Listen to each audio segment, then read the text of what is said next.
올해 미국에선 하원의 권력이 야당인 공화당으로 넘어갑니다. 상원은 여전히 민주당이 다수인데요. 정치적 긴장이 더 높아질 수 있고 특히 내년 대선을 앞두고 있어서 여야 간 또 각 당 내부에서 경쟁 구도가 만들어질 걸로 보입니다. 새해 첫 지구촌 돋보기에선 올해 미국 정치권의 관전 포인트를 위스콘신 주립대 정치학과 박홍민 교수 연결해서 알아보겠습니다. 지난해 중간선거 결과가 반영이 돼서 미국 의회가 현지 시각으로 3일 새로 개원을 하는데요. 하원 권력을 공화당이 차지했으니 아무래도 바이든 행정부가 추진하는 입법 과제가 차질을 빚겠죠. 예, 그렇습니다. 바이든 행정부의 입법 활동에는 제동이 걸릴 것으로 보입니다. 그래서 하원 권력이 공화당으로 넘어가기 전인 작년 11월 선거 직후 한 달 동안 민주당 주도로 중요한 법안을 몇 개 통과시키기도 했죠. 공화당의 하원에서는 올해 먼저 바이든 상처 주기를 시도할 것으로 보입니다. 대표적인 예가 바이든 대통령의 아들인 헌터 바이든에 대한 하원 법사위의 조사와 청문회가 있을 듯 보입니다. 또한 공화당 정책 어젠다를 하원에서 입법화하려고 노력할 것으로 보입니다. 바이든 정부에서 추진했던 법인세 인상을 취소하고 더 나아가서 2017년 감세안을 연장하는 그러한 노력을 할 것으로 보입니다. 국세청 인력 증원에 대한 계획도 취소할 것으로 보이고요.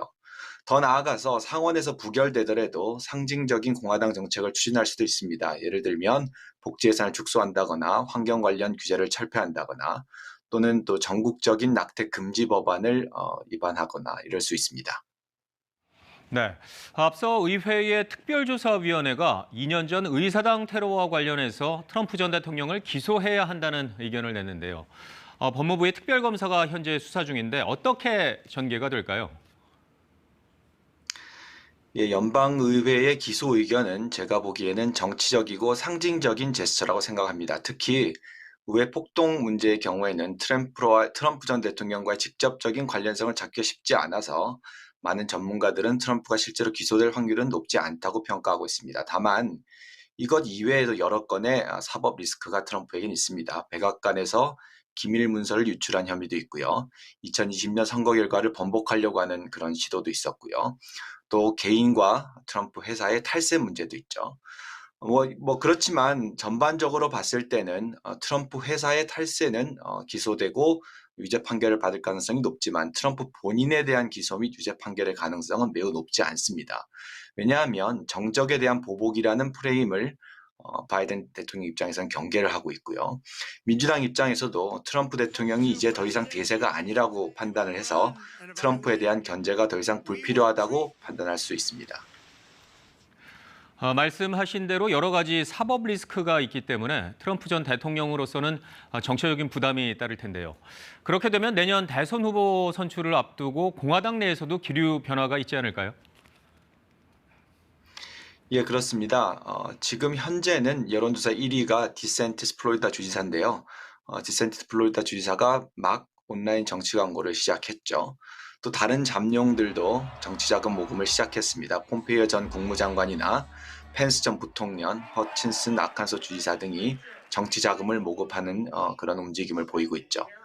작년 중간선거 이전에는 당연히 트럼프 전 대통령의 독주였지만 지금은 다자간의 경쟁 구도라고 볼 수 있겠습니다. 그래서 현역 상하원 의원을 포함해서 주요 정치인들이 특정 후보에 대한 지지 선언을 주저하고 있고요. 공화당 내에서는 탈트럼프의 움직임도 보이고 이제 온건파와 극우파의 합종 연행 가능성도 보이고 있습니다. 민주당은 어떤가요? 바이든 현 대통령이 또 출마하려는 의지가 있긴 할 텐데요. 만 80세가 넘는 나이 그리고 지속적으로 낮은 지지율이 걸림돌이 되지는 않을까요? 바이든 대통령은 나이도 나이지만 낮은 국정 지지도가 더 큰 문제입니다. 그렇지만 아직까지 민주당 입장에서는 뚜렷한 대항마가 없습니다. 일반적이라고 한다면 부통령인 해리스의 가능성이 있겠지만 현재 인기가 너무 낮아서 대항마로 떠오르고 있지는 않습니다. 다른 대안으로 떠오르고 있는 사람 중에 대표적인 사람은 이제 부티지지 교통안전부 장관인데요. 40대의 젊음과 세대 교체 이미지를 갖고 있지만 본인이 게이이고 흑인 지지율이 굉장히 낮다는 점에서 한계가 있고요. 또 미시간 주지사인 휘트머 같은 경우도 지난 작년 중간 선거에서 10%포인트 차이 정도로 재선에 승리했고 또 여성이기도 하고 강한 리더의 이미지가 있어서 가능성이 제시되고 있지만 전국적인 지명도가 좀 낮다는 것이 단점으로 보이고 있습니다. 네. 지난해 미국의 연방 대법원은 낙태 권리를 무효화한 판결을 내렸고요. 민주당에게는 진보 진영의 표를 결집하는 좋은 기회가 됐는데요. 현재 대법원이 6대 3으로 보수 성향이 강한데 여성이나 성소수자와 관련해서 또 논쟁적인 판결을 내놓으면 유권자의 선택에 영향을 미치겠죠? 예, 그렇습니다. 연방 대법원의 판결은 유권자들에게도 큰 영향을 미치고 있는데요. 현재 소송이 진행 중이어서 올해 여름까지 나올 것으로 예상되는 판결들 중에서 논쟁적인 것들이 다수 있습니다. 동성결혼 커플에게 웹사이트 디자인 해주기를 거부해서 콜로라도주의 차별금지법을 위반한 회사가 차별금지법에 대한 위헌 소송을 제기해놓고 있고요. 대학교 입학 허가에서 소수인종을 우대해온 정책에 대한 위헌 소송도 지금 진행되고 있습니다. 바이든 대통령의 학자금 대출 탕감 행정명령에 대한 위헌 소송, 또 선거구 획정 과정에서 주 대법원이 관여하는 것에 대한 위헌 소송, 이런 것들이 연방 대법원에 있죠. 대부분 보수적인 방향으로 판결되리라고 예상은 되고 있습니다. 이 모든 것들이 개별 정책적인 입장에서 봤을 때는 매우 큰 변화이고요. 진보적인 유권자들이 매우 중요하게 생각하는 이슈임은 분명합니다. 다만 작년의 임신 중지권 판결 정도로 정치적인 영향이 클지는 지켜봐야 할 것 같습니다. 특히 특정 계층의 투표율을 증가시킨다거나 청년 지지율을 상승시킨다거나 이런 결과가 있을지는 유심히 지켜봐야 될 것 같습니다.